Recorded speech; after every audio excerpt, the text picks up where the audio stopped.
Hey, Bill, welcome to the His and Her Money Show. Hey, thanks so much for having me on to this evening. We're so glad to have you here because you have an incredible story, man. We met in person at a conference we attend every single year. And when Ty and I got a chance to just talk and just really short conversation time, it's like, oh no, you have got to come on the show and share your story. But for those who are hearing or seeing you for the very first time, can you just say hello to everybody that's tuned into the show right now and let them know what you're all about? Yeah, hey, my name's Billy B from I blog at a place called Wealth Well Done, and I think the way I introduced myself to you was, "Hey, my name's Bill, and I was in prison forever." And most of the times when I say that, people laugh and think I'm kidding, but then I look at them and I say, "No, I wasn't," and I'm not proud of where I came from. In fact, that's part of the story about picking myself up from some stupid decisions I made. But I'm proud about how I said, this is not going to be the end of my life, and I'm going to make a whole new future myself. And I'm super proud the way I turned my life around and live in that future now. And we are proud of you as well. I mean, that's one of the things we left away from our initial conversation with, like, man, and that's why we wanted people to hear your story. So you put it out there. So let's go back to the precipice of your journey from prison to financial independence. Let's go back to the prison situation.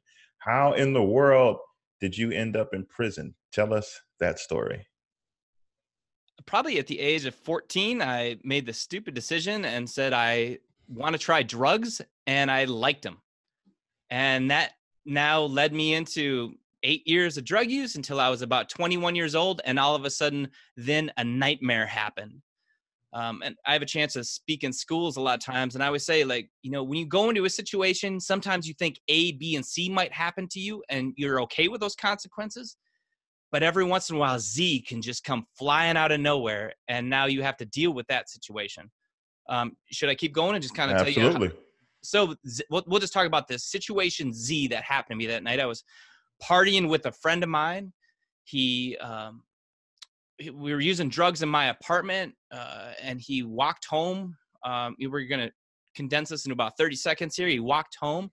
The next morning, I go to school. I was, like I said, 21 years old, a senior in college at the time. And the next morning, I call his house phone looking for him to see, like, man, did you have a fun time? Wasn't that crazy how stupid we acted the night before? And on the other end, I hear, Bill, he's dead.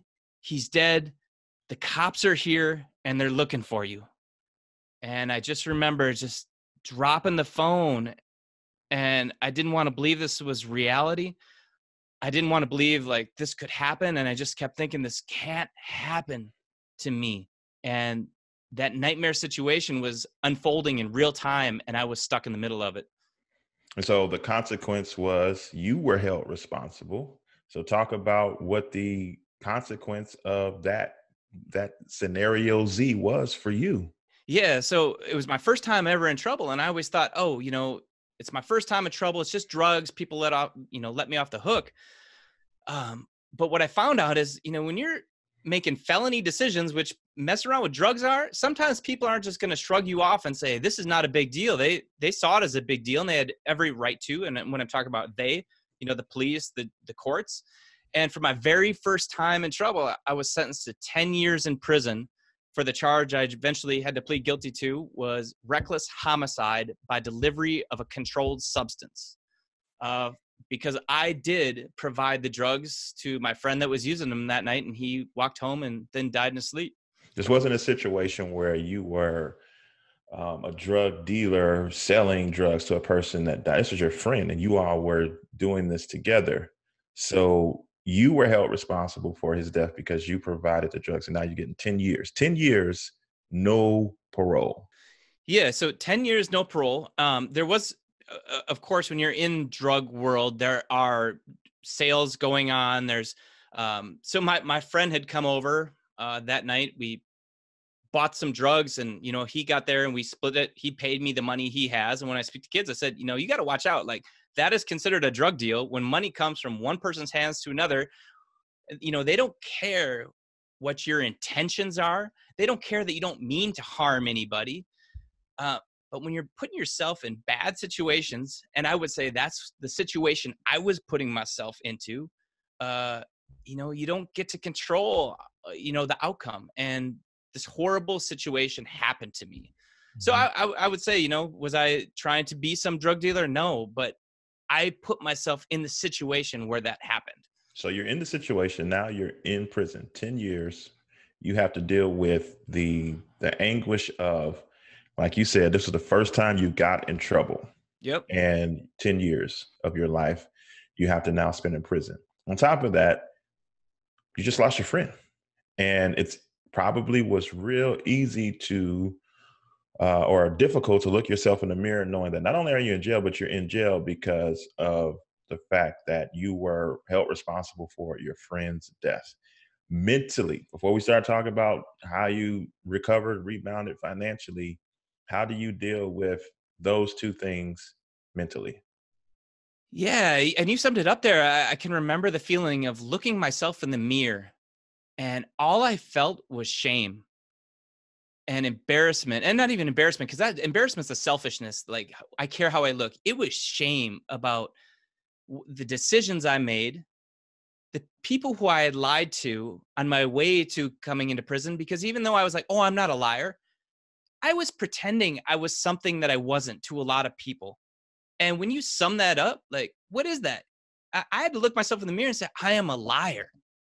I'm a selfish liar. And that, I mean, that was a hard pill to swallow. But the cool thing was, once I swallowed that pill and looked myself in the mirror and saw myself for who I really was, it was like, well, at least now I know what to fix. And the shame was still there, but it was almost a liberating moment where I'm like, well, I don't have to be this person I'm ashamed of forever. I can fix that.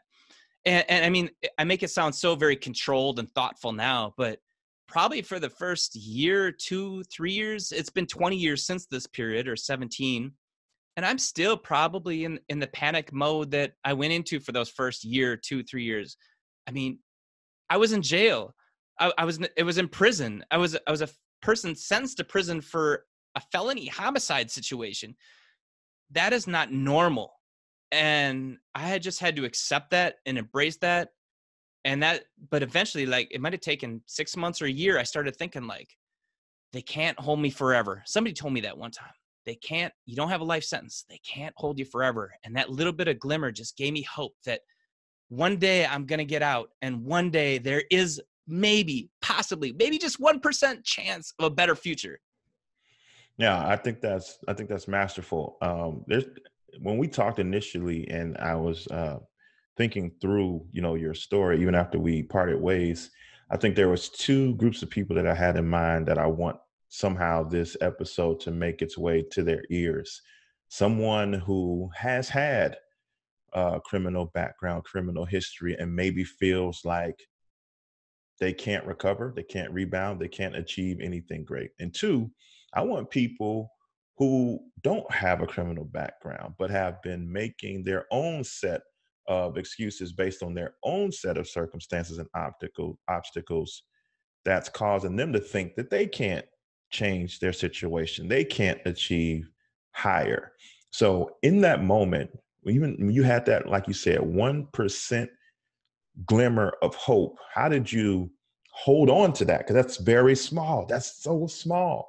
How did you use that to stay strong? How did you, in the midst of this trying, tremendously trying situation, did you find a way to evolve before you left those prison walls? How did you not let the environment consume you? And how did you instead use that as a way to rebound and learn and grow and develop yourself as an individual?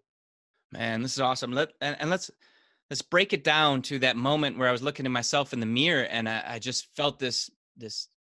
I had broken down to a point where I was nothing anymore. And I think anybody who's ready to change, or has gotten to the point where they're at least looking for change, has gotten to some point where they've broken down and saying, my life is not working on the terms that I've created for myself.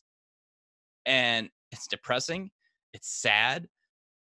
And when I was there, I just remember, for me, I'm a spiritual guy. I think you guys are spiritual people too, so I can talk openly about this.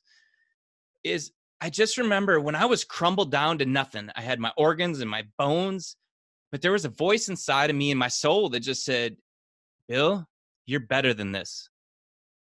And I wanted to believe that. And you know what? After I heard that voice inside of me just saying that you're better than this and you're smarter than the person who made these dumb decisions that put you in this, I realized there was two choices I had. Is I could either listen to that voice and do something about it and fight for it and fight a long time, because I had 10 years ahead of me coming. And then I had to get out and start my life all over. So there's another 10 years, but I could fight for it. Or the other choice was to listen to that voice saying that I was better than the situation I put my own, and just say, well, it's not in the cards for me. You know, I hear that I'm better than this. I hear God saying that I'm somebody, but it's just not going to work. And what's the end result there is giving up. And I was not ready to give up. I was not ready to lose hope. And I just simply chose to listen to that voice saying I was somebody. And in that prison cell, like, I picked myself up and I said, I don't know who I'm going to be, but I'm going to be dang better than the person that is sitting here right now. And I'm going to start working on that every single day. And that became my new absolute mission for the next 10 years. And the next 10 years kind of blurred in the distance. And that's who I was. So what were some of the practical things that you did? Like, even small, large, after you made up in your mind that I'm going to be better when I leave here, what steps did you take to move in that direction? Yeah, I broke it down, and it was that voice coming on my insides again, and it was, somebody said write a journal, or it wasn't somebody. That voice just said keep a journal. You're going to want to remember this one day, and that's what I did. I started writing, and for me, just the act of silently writing, even if it was a jail cell, was so liberating and freeing. And when I wrote, I could see who I was. I could see who I was becoming. New thoughts would be inspired, because it's so easy to sit on the cell block and watch TV. But at least writing, I wasn't planning on being a writer, but writing forced me to hear myself and hear bigger ideas than I could even imagine come to me. So that was the first step, was writing. I incorporated physical activity too. Even in the prison cell, I was doing push-ups. When we got to the yard, I eventually was running, because that was one time when I could run the track for 3 to 5 miles. Like, I could hear it was my time to be just alone and kind of have a spiritual moment with just me, and I'd run and I'd see my future. So I think you combine just discipline of no longer using drugs, but discipline yourself to take steps forward to find yourself and find out what your talents are. Just those little steps of writing a journal, physical activity, I would say Bible studies for me, or, some type of spiritual churning. And there was AA meetings in there. There was NA meetings, just bouncing ideas off. Meeting good inmates too, that would also sit there and catch me and say, you're doing really good here, but watch out, you got a blind spot there, and just learning every chance I could get. I just wanted to learn. Does your credit score have you down and looking for solutions? You may just find the answers you're looking for with Credit Sesame.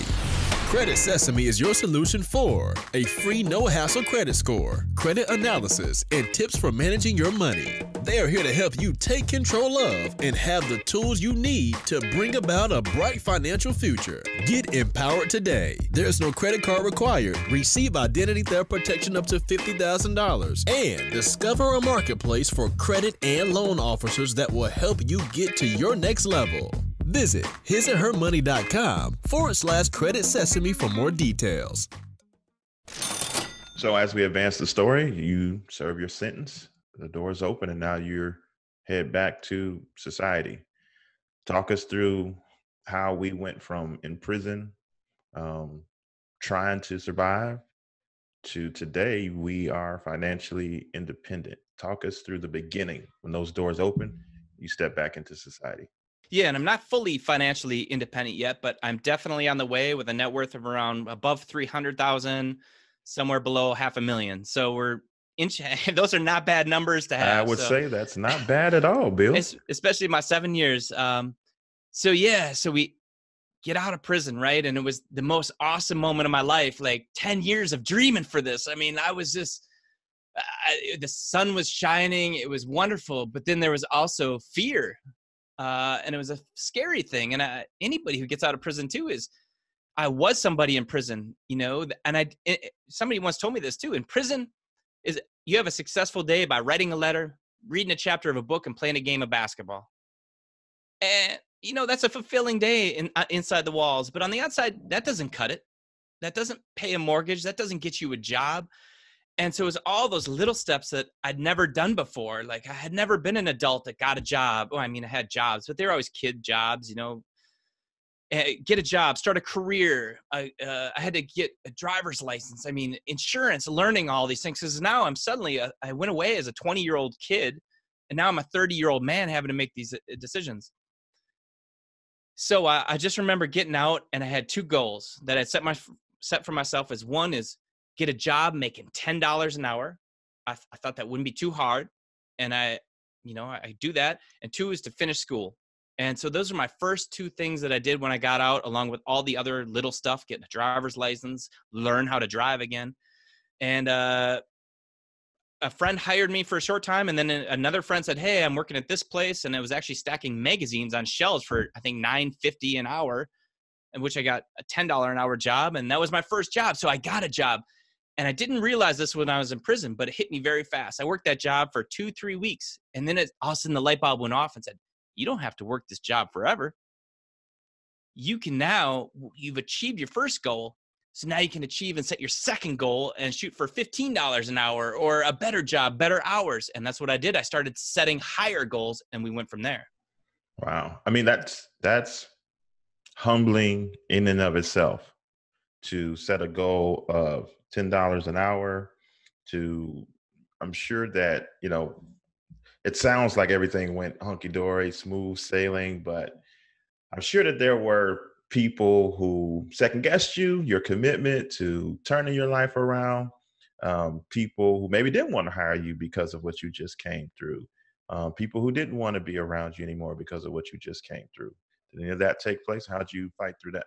Yeah. And I think it's made me, so now I'm a kind of an entrepreneur. I have different sales businesses, and the mentality I learned in prison really helped me set myself up for success. Getting a job and also starting sales businesses it doesn't matter if one person says no, or it doesn't matter if the second person judges you. Who cares? Success is a numbers game, and you just go until you find that one person that does look at you in the eye and says, you know what? I don't care, because I failed my life too, and I'm going to give you a chance. And I mean, if somebody judged me, I was on to the next person. If somebody was going to look down in my nose because I was in prison, see you later. I'm going to go make a new friend that doesn't look at me like that. And so I'm sure I was judged a lot, but if I just went on to the next one until somebody said, yeah, I'll give you a job. Prove yourself. And once I had that chance to prove myself, I was not going to mess it up. Okay. Love it. Now talk to us about tactical things that you did to go from $9.50 an hour, $10 an hour to over $300,000 net worth. So how did you go from an hourly wage earner to start to become a wealth builder? So I've thought a lot about that, because I always think, how can I, help people emulate my story without having to be me, And I think the biggest thing was, when I was in prison, I developed this mindset of, when I got out, I was simply going to be an opportunity seeker. That's all I was going to do, is just be a professional opportunity seeker. What does an opportunity seeker do? He throws himself out there. He goes to networking events, and he looks for situations that are better than his current situation, gets that better situation. And then he looks, okay, how can I find the next opportunity that's better than my even better situation? And so that was my mindset when I was making $9.25 an hour stacking magazines at big box stores. I was sitting there, okay, how do I make my next thing? Well, probably a good idea would be going to job interviews. And you know what? Even if 2 people turn me down, even if 9 people, even if 99 people turn me down, as long as one person says, yeah, I can give you a job better than your current one does, then I'm going to be successful in that. So it was a numbers game. It was looking for better opportunities. I was out networking events. I was on Craigslist searching for job interviews, and I was going to interviews. And like I'm talking right now, sometimes when you try over and over again, you just get lucky. And I went to an interview, and this guy said, you know what? I like you. You have natural sales skills and speaking abilities, because I actually used to speak in prison to kids that would come in there from high school. And he said, I want to give you a shot. And he says, rather than me give you a job, how about I teach you how to start a business? You can sell my products, which is clothing to businesses. So t-shirts, hats, jackets, promo stuff, logos on pens and stuff. He's like, why don't you sell my products? And then you can start your own business and work from home. And I remember the bells and whistles just went off in my head. I was like, there's an opportunity. It's going to be hard, but if I could do it, there's my ticket to freedom and being on my own. And yeah, so go ahead. Do you have a question? So talk to us about that. You recognize this opportunity, but you also recognize that this was going to be hard. So talk to us about how long did it take you to be, under this person's wing, so to speak, where you had to spend some time just selling his stuff. And then how long did it take you to realize and structure things to where you could jump out on your own? Yeah, absolutely. And my story is a lot like yours. When we were at the conference together, I heard your story. It said, you were creating content for 3 years before you really felt like you had some big mantles to hang on the wall. And my first 6 months, I literally had some business cards. I went door knocking to, I live in a major metro area, Twin Cities. And I went door knocking and said, my name's Bill, and I just want to be a vendor for you on this to different businesses. And just a numbers game. 9 people said no, but you're looking for that one. In the first 6 months, I think I sold 6 months of doing this every day. I think I sold like $10,000. And 10,000, I mean, yeah, that's great. Like, yippee, I pat myself on the back, but you break it down, it's like a couple $1,000s in profit, put that over 6 months. That's like not even $500 a month. You can't live off that. And I had a ton of doubt in my heart. Like, should I give up? Should I go? Okay, this opportunity didn't work. So go back to the drawing board, just go back to opportunity seeking, network more and more interviews. And I remember going to a church session that Sunday. We can talk my social group too, because when I got out, I needed new friends, and that's where I found them. And I remember I was down, and I heard something there. He said, sometimes people give up right when they're on the verge of a breakthrough. And that's how I felt.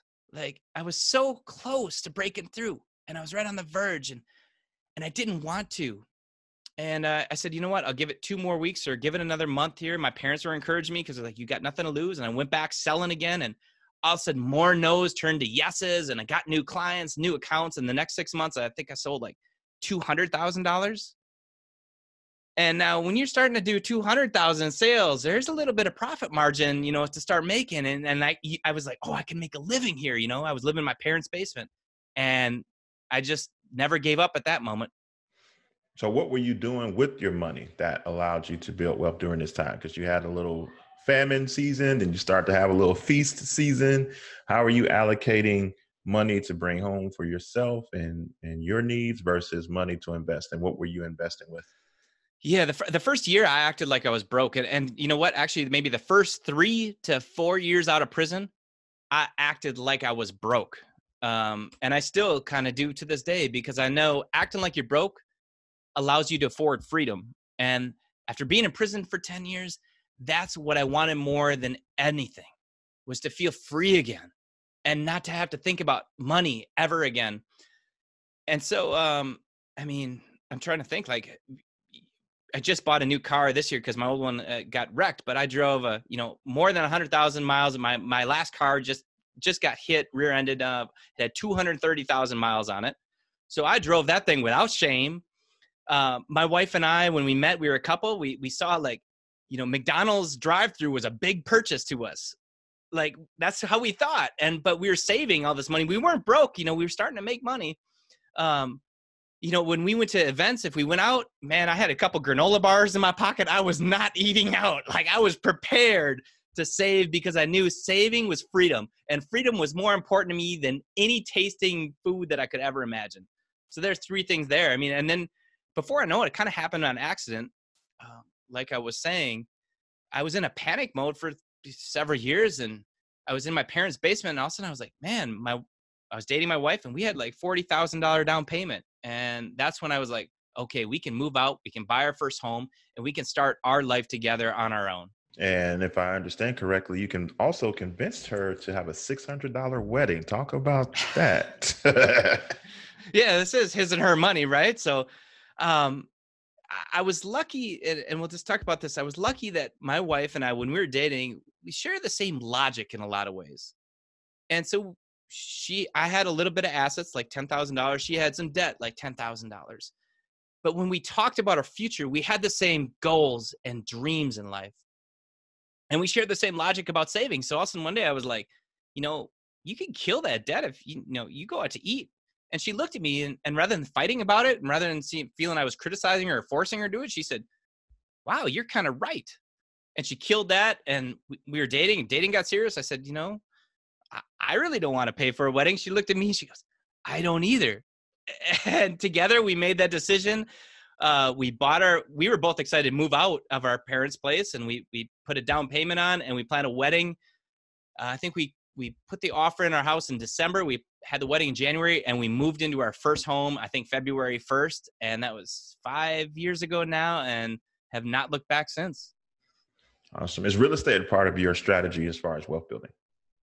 Yeah, it is. I don't recommend it for everyone, but for my personality, the first house, because when you own real estate, something breaks all the time, and it's either going to irritate the heck out of you or you find you like fixing it. And that's kind of what happened to me is learned I like fixing it. So we bought one house. Actually, the property next door to us actually went up for sale. It's attached to our home. We actually own like a twin home, or it's a big townhouse type situation. And this was 2 years ago now, and I've always wanted to try real estate, more passive income. And so we put an offer on that, and we bought our first rental property. Nice. And so you also learned the business from your mentor. Talk about the transition from, salesman for that company to owner of your own. Yeah. And so I actually never was an employee as a salesman. I was always an independent rep, which when you're independent, you're your own business, and I can sell anything. So I still sell his products. I've got into other sales too. I've sold roofs for a friend's company. I'm a landlord, so I'm fully independent. Actually, that's what I am. I'm an independent contractor for multiple businesses. But the cool thing about being independent is businesses can't treat you as an employee. They can't tell you what to do. They can't give you goals. You just come and go and you sell. And so that's currently what I'm doing now. And we have another down payment for a third house. So now we're in the market of shopping and trying to buy a third property. So how are you saving? Are you just stashing cash in a savings account? Are you indexing? How are you preparing the down payments for these real estate ventures? Yeah, and this is anybody who wants to be rich just got to have this phrase going on inside their mind. I love assets, and assets are things that make you money. So I'm buying stocks, I'm buying real estate. And what we do currently is we have our emergency fund of 6 months cash, which for us is about $10,000 to $20,000. So that's one chunk of money, and we put in a money market account for 2%. That's one pool. And then in another pool, we have a retirement accounts, which we put money into, and hopefully we don't see that for 30, 40 years. Then we have a third pool, which is our, what I call investing money, play money, which I put money into just VTSAX, which is total money stock market fund. I don't know if you guys talk about that show. Vanguard. Vanguard. So your listeners know what I'm talking about. So, and I just fill that VTSAX account up, right now it's 30,000 to 40,000. So if you combine 30 to 40 plus our emergency fund at 10 to 20, there's 60 grand. That's a nice down payment right there. And what I do is, because I've been successful with real estate, is if I'm going to buy a property, it has to make me more than what my VTSAX is going to make me. So if I'm making 7% there, I better be making 10 to 15 to 20% cash on cash return on a rental property. You know why? Yep. Here we go. The reason why is because I never have to fix a toilet. My stock market never calls me to fix a toilet. They never call me because they locked themselves out of the house. They never call me because they spilled some goo on the carpet, and now we got to get all new carpet in there. So if I'm going to have to deal with all those headaches, I better be making twice my money in a rental property as I am in index fund. But I love both of them. Love it. So you said, 7% in the index fund. And so you're looking for 10, 12, 15 on cash return when you're evaluating a real estate deal. If someone heard that for the first time, cash on cash return, 12%, can you give us an example of how to look at a deal and run some numbers to see what the potential cash on cash return could be? Yeah. So let's just go with my last property. And if I'm wrong on if there's some number wizards out there, please don't crucify me here. I'm just having fun and it's worked for me. It's made me a lot of money. My last property that we bought 2 years ago, that's from rental. I think we put $50,000 down. So 50K down. It cash flows me. I think the mortgage on it is $980 a month and rent is $1,600. So there's about $600 in cash flow plus $200 gets paid off the balance each month. So there's $800. There's a little bit of appreciation in there. So I think I'm making about $1,000 a month off that. So 50,000. If I'm making 10 grand a month, my rough numbers that I'm just in my head right now are playing around with, I think are 18 to 20% right there. Awesome. Good stuff. Love it.